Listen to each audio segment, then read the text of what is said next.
বৰ্তমানৰ প্ৰমোদ বড়ো নেতৃত্বত চৰকাৰখনত খুব শান্তিৰে আমি বিভিন্ন জাতি জনগোষ্ঠীৰ মাজত বিশেষকৈ বৰ্তমান 26টা সংগঠনে আমি বিটিআৰত একেলগে বসবাস কৰি আছো। চাওক আজি মানে ৰাতি 12টাই হওক 1টাই হওক আমি অপেনলি ঘূৰিব পৰা হৈছো। আৰু আগত যেনেকুৱা হাগ্ৰামা মহিলাৰীৰ সময়ত মানে 7টা বজাৰ লগে লগে দোকান পাতি পোহৰ বন্ধ কৰা পৰিৱেশ চলিছে। আহি থকা দিনবিলাকত প্ৰত্যেকটা সংগঠনক যাতে সহায় কৰিব পাৰো তাৰ কাৰণে মই আগবাঢ়ি আহিছো। আৰু এইবাৰ মদৈবাৰী পৰিষদীয় সমষ্টিৰ ৰাইজৰ লগত থাকি কাম কৰি যাম বুলি মই আশাবাদী। প্ৰমোদ বড়ো নেতৃত্বৰ নীতি আৰু আদৰ্শৰ যিটো দল, এই দলটো এইবাৰ ৰাইজে সুন্দৰকৈ মানে আদৰি লৈছে। সেইকাৰণে মই ভাবোঁ 2025ত যিটো আহি থকা দিন নিৰ্বাচন 40টাৰ ভিতৰত 35টা সমষ্টি দখল কৰাটো আমি 100%। যদি আমাৰ সন্মানীয় বিটিআৰৰ প্ৰধান সন্মানীয় শ্ৰদ্ধাৰ মুৰব্বী প্ৰধান প্ৰমোদ বড়ো ছাৰে যদি মোক মানে চিন্তা চৰ্চা কৰি যদি দিয়ে তাতকৈ মোৰ ক'ব লগা একো নাই, মই কিন্তু আশাবাদী।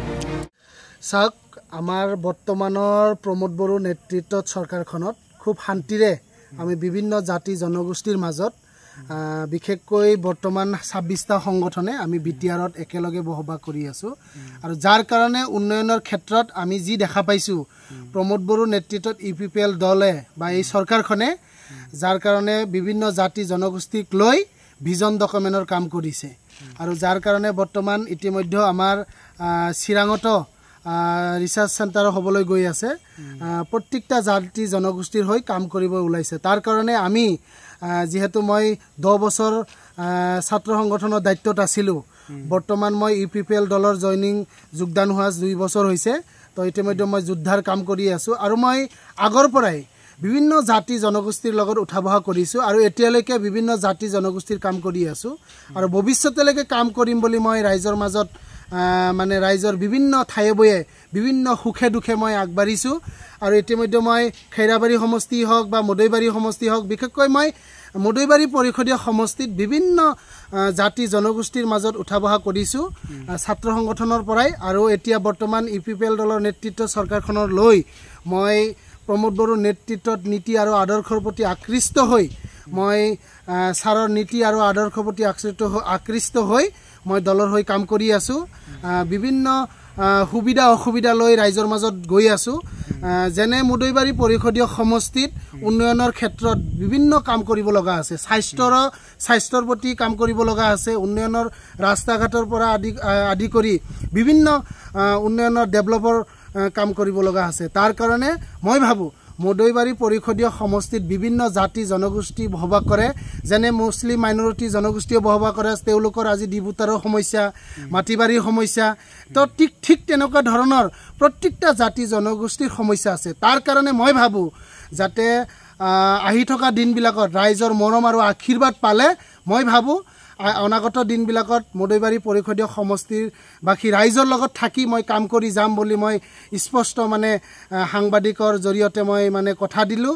আৰু ভৱিষ্যতলৈকে কাম কৰি যাম বুলি মই আশাবাদী। আৰু প্ৰমোদ বড়ো নেতৃত্বত চৰকাৰখনত খুব শান্তিৰে আমি জীয়াই থাকিব পাৰিছোঁ। তাৰ কাৰণে কাম কৰিবৰ কাৰণে যি সক্ষম হৈছোঁ, খুব সুন্দৰ এটা পৰিৱেশ। আৰু ইয়াতে বিভিন্ন জাতি জনগোষ্ঠী লৈ কাম কৰি আছোঁ। বিভিন্ন দল সংগঠনক সন্মান সহকাৰে মই যিহেতু CCBTR কোঅৰ্ডিনেশ্যন কমিটিৰ ফালৰ পৰাই মই আগবাঢ়ি আহিছোঁ। আৰু 26টা সংগঠনে যি আমি CCBTR কোঅৰ্ডিনেশ্যন কমিটি হিচাপে কাম কৰিছিলোঁ আৰু প্ৰত্যেকটা জাতি জনগোষ্ঠীক সন্মান আৰু শ্ৰদ্ধা কৰোঁ। মই ভাবোঁ আহি থকা দিনবিলাকত প্ৰত্যেকটা সংগঠনক যাতে সহায় কৰিব পাৰোঁ তাৰ কাৰণে মই আগবাঢ়ি আহিছোঁ। আৰু এইবাৰ মদৈবাৰী পৰিষদীয় সমষ্টিৰ ৰাইজৰ লগত থাকি কাম কৰি যাম বুলি মই আশাবাদী। BTC নিৰ্বাচন আহি আছে, মাজত বেছি দীঘল সময় নাই। এতিয়া আপুনি এজন UPPLৰ যুৱ নেতা হিচাপে আহি থকা সময়ত UPPLৰ ষ্ট্ৰেংথটো কেনেকুৱা দেখা পাইছে? চাওক স্পষ্ট যেনে বৰ্তমানত UPPL দল খুব সুন্দৰ এটা মানে পৰিৱেশ চলিছে। আৰু এই দলটো ৰাইজৰ এটা আকৰ্ষিত দল, ৰাইজে সৃষ্টি কৰাই দল। আৰু এই দলটো প্ৰত্যেকে আদৰি লৈছে, বিভিন্ন জাতি জনগোষ্ঠী আদৰি লৈছে। এই দলটো এইবাৰ মই ভাবোঁ, মই বুলি নহয়, এইটো প্ৰত্যেকটা জাতি জনগোষ্ঠী ওলাই আহিছে এটা আকৰ্ষিত দল হিচাপে। এইবাৰ BTC নিৰ্বাচনত 2025ত 40টা সমষ্টিৰ ভিতৰত 35টা সমষ্টিৰ মানে আমি দখল কৰাটো 100%। কাৰণ কিয় যে প্ৰত্যেকটা জাতি জনগোষ্ঠী এই দলটো প্ৰমোদ বড়োৰ নেতৃত্ব চৰকাৰখনত যেটো এটা শান্তিৰ যেটো বাতাবৰণ আহিছে আজি যাৰ কাৰণে চাওক আজি মানে ৰাতি 12টাই হওক 1টাই হওক আমি ওপেনলি ঘূৰিব পৰা হৈছোঁ। আৰু আগত যেনেকুৱা হাগ্ৰামা মহিলাৰীৰ সময়ত মানে 7টা বজাৰ লগে লগে দোকান পাতি পোহৰ বন্ধ কৰা পৰিৱেশ চলিছিল। আজিৰ দিনত আজি চাওক খৈৰাবাৰী অঞ্চলতে হওক বা বিভিন্ন কোকৰাঝাৰতে হওক বিভিন্ন টাউনবিলাকত ৰাতি 12টালৈকে খোলা থাকে। আমি যদি কেতিয়াবা চাহ খাব ইচ্ছা যায় আমি 9টা বজাত ৰাতি 10টালৈকে চাহ খাব পাৰোঁ। তো ইমান ধুনীয়া এটা সুন্দৰ পৰিৱেশ সেইকাৰণে শান্তিৰ যিটো এটা বাতাবৰণ চলিছে প্ৰমোদ বড়োৰ নেতৃত্বত চৰকাৰখনত খুব সুন্দৰ এটা পৰিৱেশ। তো মই ভাবোঁ আহি থকা দিনবিলাকত ৰাইজে মানে আঁকোৱালি লৈছে আৰু এই এটা প্ৰমোদ বড়োৰ নেতৃত্বত নীতি আৰু আদৰ্শৰ যিটো দল এই দলটো এইবাৰ ৰাইজে সুন্দৰকৈ মানে আদৰি লৈছে। সেইকাৰণে মই ভাবোঁ 2025ত যেটো আহি থকা দিন নিৰ্বাচন 40টাৰ ভিতৰত 35টা সমষ্টি দখল কৰাটো আমি 100% হ'ব নেকি? চাওক মই বিভিন্ন জাতি জনগোষ্ঠীৰ লগত কাম কৰি আহিছোঁ আৰু বিভিন্ন সুবিধা অসুবিধা লৈ মই ৰাইজৰ মাজত গৈছোঁ আৰু মই ৰাইজৰ কাম কৰিবৰ কাৰণে বহুত ইচ্ছা আৰু হেঁপাহ আছে।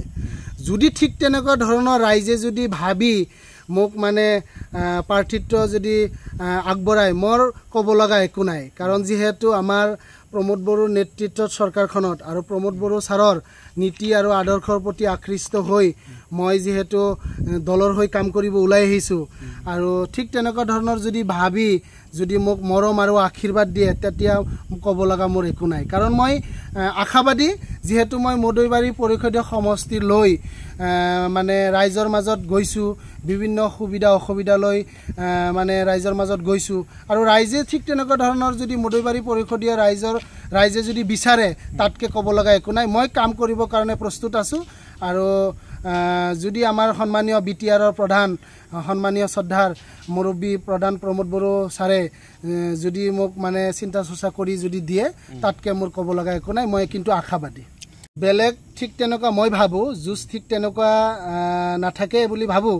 কাৰণ মই ৰাইজৰ মৰম আৰু আশীৰ্বাদ আছে, মোৰ লগত ঈশ্বৰ আৰু ভগৱান আছে, ৰাইজ আছে, সাধাৰণ ভোটাৰে যিহেতু সাধাৰণ ভোটাৰ মোৰ লগত আছে। তো মই ভাবোঁ নিশ্চিন্তভাৱে মই মানে মোটামুটি কমৰ ভিতৰত হ'লেও মই মানে এই 35,000 ভোটৰ 35-30 হাজাৰ ভোটত মই 100% জয়ী হৈ যাম। মানে মোৰ বিশ্বাস আৰু যে মই এইটো কেলকুলেশ্যন কৰিছোঁ যে 35 বা 30ৰ মাজত মই জয়ী হৈ যাম। BPF এবাৰ BPF আৰু BJPৰ বা অন্য দলৰ তেওঁলোকেও খেলিব। মই ভাবোঁ মোৰ কাম মই কৰি আছোঁ, তেওঁলোকৰ কাম তেওঁলোকে কৰি আছে। প্ৰত্যেকটা দলৰ কাৰণে মজবুত কৰাৰ কাৰণে প্ৰত্যেকে কাম কৰিব। কিন্তু মোৰ কাম আৰু তেওঁলোকৰ কামৰ লগত ডিফাৰেঞ্চ বেলেগ বেলেগ। মই আছোঁ ৰাইজৰ লগত, যিহেতু সাধাৰণ ৰাইজ সাধাৰণ ভোটাৰ মোৰ লগত আছে। মই ভাবোঁ সাধাৰণ ভোটাৰ যদি থাকে মই আৰু বেলেগ একো ভবা নাই, মোৰ লগত ঈশ্বৰ আৰু ভগৱান আছে বুলি মই ভাবিছোঁ। সেইকাৰণে মই পুৰা 100% বিশ্বাস মই জয়ী হোৱাটো পুৰা 100% ওলাই যাম।